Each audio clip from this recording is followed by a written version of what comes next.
Ashe, and good evening, Rachel. Thank you for your patience on getting to this video. I actually got a lot of downloads for you, and I want to be able to take my time going through the information, so I really appreciate your patience. All right, so I just have a lot of information I'm going to go through quickly from these downloads.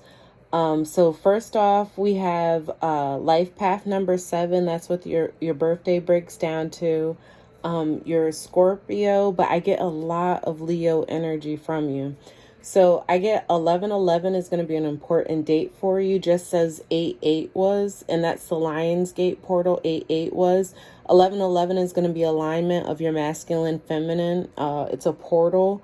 So that energy is going to be able to release you into a different season. I'm not sure if you identify with the different seasonal changes you go through. I get energy of seasonal depression, and that was another download down here, but we'll get into that later.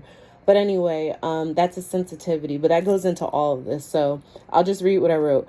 Anyway, start looking at your emotions as a superpower. Don't be afraid of the dark or to go dark. Many people can't handle emotions. It's sensory, it's sensitivity, unlock different abilities through your senses. So sprinkle some water on it. Water your garden, spiritual baths, showers. The energy I got from this is just even watering plants. It's literally manifesting. That's the time that you'll zone out and manifest your gifts, or pick up on different emotions or different vibes of things in your surrounding or in your environment. But don't be afraid to water it. Don't be afraid to nurture it. Don't be afraid to bring a life force into the situation that's stronger than your understanding. Water is stronger than our understanding, and do some research about it. You're a water sign, so you'll learn a lot the more you dive into what these things mean. All right, so water can be hostile territory. I got alligator or gator specifically. Only through the lens of misunderstanding, though. So that's about changing of perspectives. Healing headaches, drink water. You'll get your downloads during that time. That's what headaches are. You're literally receiving things from the ethereal. They don't make sense. So your head is pounding. So it's during that time, though, that you need to pay attention. Drink water. Water will ground it for you. Seasonal depression here. Energy drained and replenish. That's what it is. Your seasons it's an ebb and flow, the cycle of life. Things come up and they go down. You're so sensitive to it. So it's understand how to work with the seasonal changes, and how because even Scorpio, your card is the death card. You literally reincarnate, you regenerate, you're about life and death. You're about the dark side that people aren't willing to go to because it's so deep. You're so deep. So you're fixed energy, homebody, generous. I get a lot of Leo energy from you. Allegory is your message. Allegory is a symbol. I looked this up. So online it says Pilgrim's Progress is an allegory of the spiritual journey. So allegory is a parable, an analogy, metaphor, or symbol.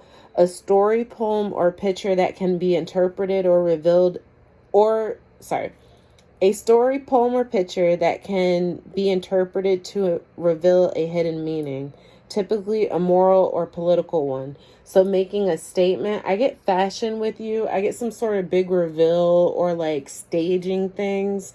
I don't know if that's your profession or something you're passionate about, but I get a lot of staging or fashion design, sort of critiquing and planning things out for a big reveal is the energy I get.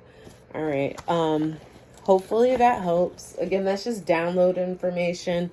Go back, read, certain things will trigger things in you. And that's about light activation. That's about activation in general. It's not going to make sense all at once.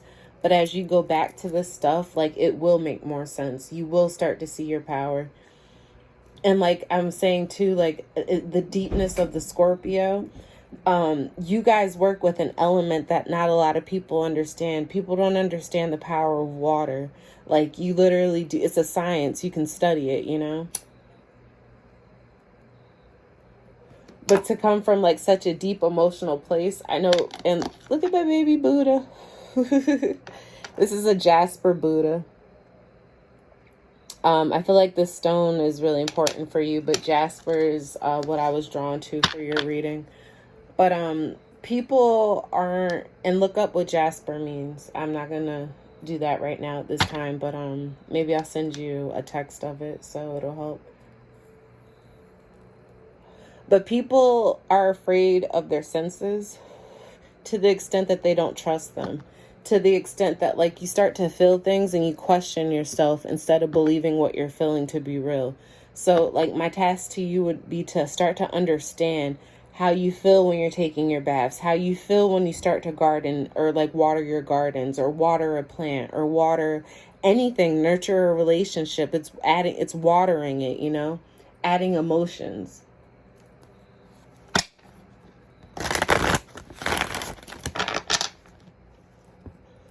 These cards fell out, but we're not going to take those right now. But again, Rachel, I hope this helps. And this is all for your highest good. So I didn't know if you had any specific questions. We're just going to get into your tarot now. And then we'll pull a couple of oracle cards just to... maybe we'll start with an oracle. And then we'll pull a tarot to ground it down, followed by an oracle, just to see what your energy is and to get into this reading. Okay. This is going to be a little longer than 15 minutes. I hope you're prepared for that. I can already feel it. Okay.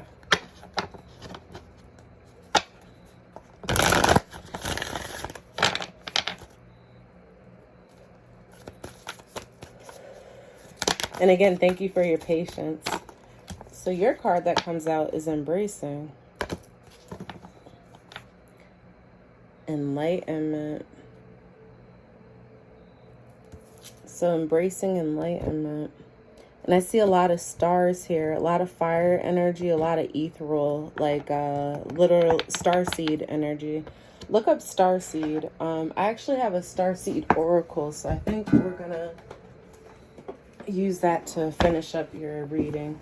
It's funny because I was going to use the Priest of Light. I felt a lot of light energy from you. You give me a lot of light vibes. But look at all the darkness. And even the shadow. You see the shadow underneath the crane? That looks like a crane to me. But this enlightenment is speaking to a journey into the ethers. But this, I feel like, would be a journey into oneself for you. And like battling the storm. I got earlier when I was shuffling too a tower moment for you. So towers are basically like hard times that we go through. It's hard emotion because it draws you into an emotional place, basically. That's what's hard about it, right? But the reality is the tower is shaking up foundations that are false. It's false beliefs. It's false ways of being. It's false, like, just things that we don't need, but we continue. It's like old ways of being, old mindsets. I'm trying to set it up so you can still see the cards. Maybe I'll stand this up for you so you can see what you're embracing here. But we'll go back and read what that card means just to ground that energy a little bit more. I almost feel like I want to say embracing death, like starting to see life through a different lens. This is giving me like the dawn of a new day type of vibes. Again, that phoenix energy, that reincarnation, that revamping. Ooh, so like again with fashion, you could revamp designs, revamp ideas, revamp ways of being. But so with the sparks, I'm getting your shadow. You have a lot of shadow work to do. By shadow work, that's looking at things that trigger you. That's looking at what people would call your demons, or people would call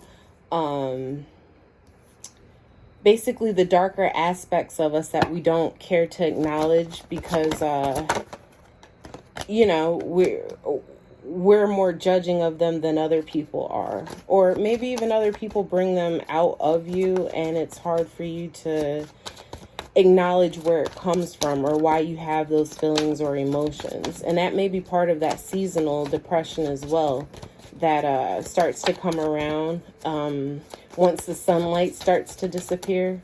Once the sun starts to go away, it's like the shadows start to come out. And you have to, and that's part of the enlightenment too, is embracing. Oh, wow. Your card, embracing, right? Embracing the darkness.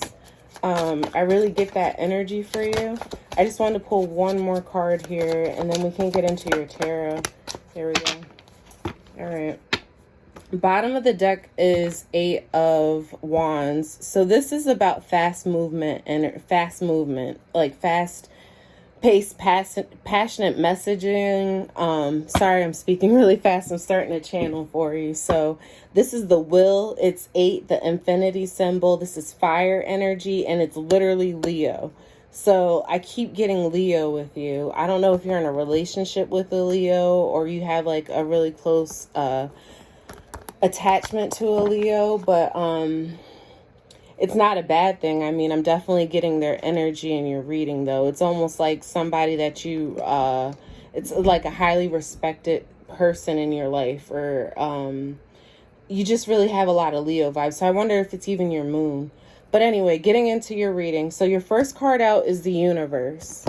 This is the end of a cycle, the beginning of new cycles. This is closing, like turning your back on things, ways of being. She's walking off onto, like, she's not even looking forward. She's still looking back. But this is fixed energy too with the world.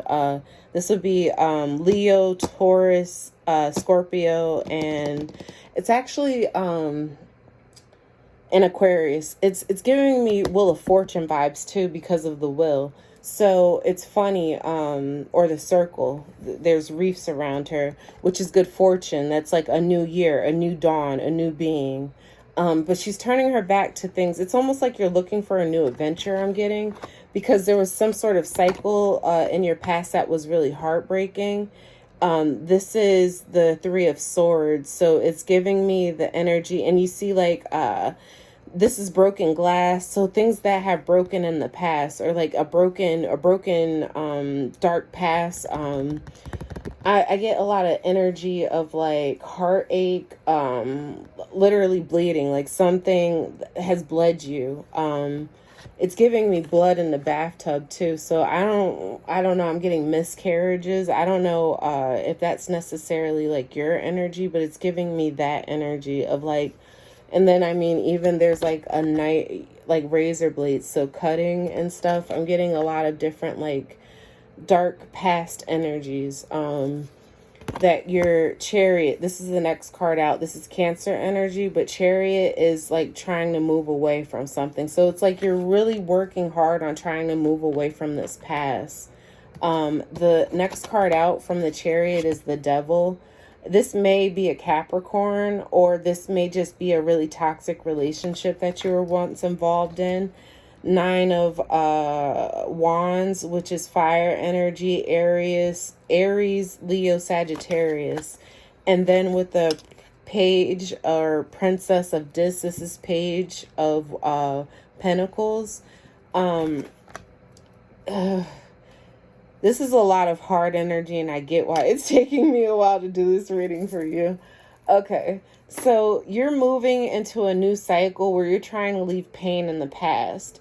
The thing about pain is it's an emotion, it's a feeling, it's all these things or words or like experiences that have shaped your reality to kind of get you. And it's causing you to see these toxic cycles, to see these shadow aspects of yourself. People are just a reflection of you. And you continue to repeat cycles because you're not seeing the reflection. You're not seeing the toxicity of like those you keep around you. And it's like your nature is almost to go to a dark place because it's almost like you internalize things. And that's what the emotions about it is like you're really trying to find escapism. I get a lot of escapism with this. And even like thinking about this in like the type of way of wanting to escape from this reality or escape from like the heartache or the pain. With the Page of Pentacles, this is like having that new outlook, like a new youthful outlook. This is going out and literally finding out what makes you happy, finding a new sense of stability, learning new ways of being. Because it's like if you're going throughout life feeling wounded, feeling like the victim, feeling like you're on your last leg, like things are happening to you and not for you. It's just like, I get this though, because it's like the energy at the end of the day with the Queen of Swords, you've had to cut out so many things that have just not been good for you. And that's what the point of this was, is to teach you discernment. Is to teach you how to stand in your power, how like you don't have to fight necessarily. And it's not fight in the sense of like, because we go through emotional scarring. This is emotional scarring because of what you've been through that has like almost left an imprint on your soul. And that's like really extreme, but it's like the messaging, the way people talk to you, the way that you talk to yourself at the end of the day. And that's where that depression is coming in, that seasonal. I'm getting so much energy around this, and I hope that I'm not like reading this wrong. I'm gonna try to actually temper myself. Let me drink something so that we can temper this energy here, because it's really strong. And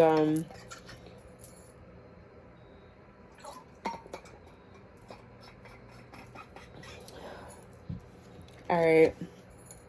Remember how I started out saying how you need to water something so that you can start to see, even in just watering something every day, the growth in it? Can you see that? Like, I think it's a potato. She's growing a potato in her windowsill. So like, even something as simple as that is going to bring you back to nature, bring you back to your nature. You need to watch something grow, and you need to water it. You need to see your ability to shape life, and then it'll give you more control over your own. Because like, this dude is literally controlling the car from the outside of it. Like he's so trusting, I would say, of his path or where he's being led to, that he's able to, like, what is this, ghost ride the whip? Like, you know what I'm saying? Like, just go by faith, be led. Like, it's that energy of being led, but don't be led from a place of you're running away from your problems. Be led from a place of like, you're really out here trying to experience better, or like, it doesn't even have to be that serious. Maybe you just want to have fun. Maybe you're just trying to embrace the lighter side of things. I need to pull this embrace card for you to see what this energy is. Sorry that this reading's a little bit longer, but I had a feeling it was going to be. All right. So this card, embracing, is floodplains. So a floodplain, let me pull it closer for you. A floodplain is a naturally occurring phenomenon in which the land adjacent to a river floods out to far banks of the surrounding land during times of high water. Land that is normally dry may be underwater for a period of time. When this occurs, silt, sand, and nutrients are deposited. For this reason, floodlands are often areas of great fertility as well as rich ecosystems. There are excellent areas for lush, abundant crops. It is a natural occurrence that allows life in all areas to thrive. And think about it too, like, there's probably death that occurs during this time too. Like flooding brings like death sometimes, but think about what they're talking about. It renews. It brings more nutrients forth to the tops of the soil where now plants can grow. All right. So the sacred landscape wants you to know, sometimes life overflows with emotions, which can feel uncontrolled. Sorry. I feel like you're having a lot of uncontrollable emotions. I'm just channeling so much. I'm trying to read and channel. It's weird. But listen, sorry. All right. Sometimes life overflows with emotions which can feel uncomfortable. However, the ensuing result in this discomfort can be of great value. Perhaps arising from an unseen or unknown source. You get this card when emotions are seemingly overflowing, but not flowing at all, or not flowing at all. Cherish the overflow of emotions and embrace the times that seem murky, for your inner flood plains are being replenished as a result. Flood paths. There will be great spiritual and physical expansion. Embrace all your emotions. When you do so, great prosperity and fertility will flow into your life. Alternatively, if your emotions have been blocked, this is the time to explore and experience them. Maybe you just need a good cry, is the energy that I'm getting from this. And I feel like from what you've gone through in your past, like crying may not be a bad idea. Sometimes we hold on to emotions and those feelings like build up into us and cause like stress and dis-ease. So in order to avoid bad health, cry. Like literally cry. There's salt in crying. There's salt in tears. There's salt in these emotions that like are literally electric. You're harnessing energy, and it's through the water. Water is so powerful. That's why I keep bringing that up. You're a powerful being, and it's really gonna take some soul searching for you, to draw on these emotions and understand why you have them. So the great severing, Mars energy, anger, conflict softening to love. This is what you're going through. You're dealing with this anger. You're dealing with this conflict. And it's like the emotional, it may come out as tears because you literally can't punch a wall. But you have to acknowledge why you're having these emotions to begin with. Why do you feel like punching something? Like why is there a need to tame or temper this energy? Sorry that's playing in the background, but the Seven Sister Stars is the card that comes out for your star seed. So birth and creation, tapestry of life expression. You really, really need to express yourself. You need to express your truth. The Seven Star Sisters. It's making me question what star system this is. I would do more research into this. And this is for you, of course, to take forward with you, because you're going to get more information about your star system and being a star seed in general. But I feel like this is your soul tribe, and for like it's more ancestral and like more connecting with like the ethereal. And I was getting a lot of that in the beginning of your reading too, with all the like fire, dragonflies, June bugs, fireflies, and all of that sort of energy. That June bug. Yeah. Do some research into the star systems. That may help you. That may like trigger something for you. But much love, Rachel, and I really hope this helps. Please contact me if you have any questions. I know I kind of went over everything really quickly, and there's a lot of deep things going on here, and I don't mean to make light of it. It's just, a time video, so I'm trying to like get as much information that you need to hear out. But I understand the pain and what I'm seeing right here, and I get how it can translate to anger to most people that don't understand. And I feel like you don't understand, so you need to start with some sort of self-understanding, and we can definitely go from there. So much love for you. Take care. Thank you.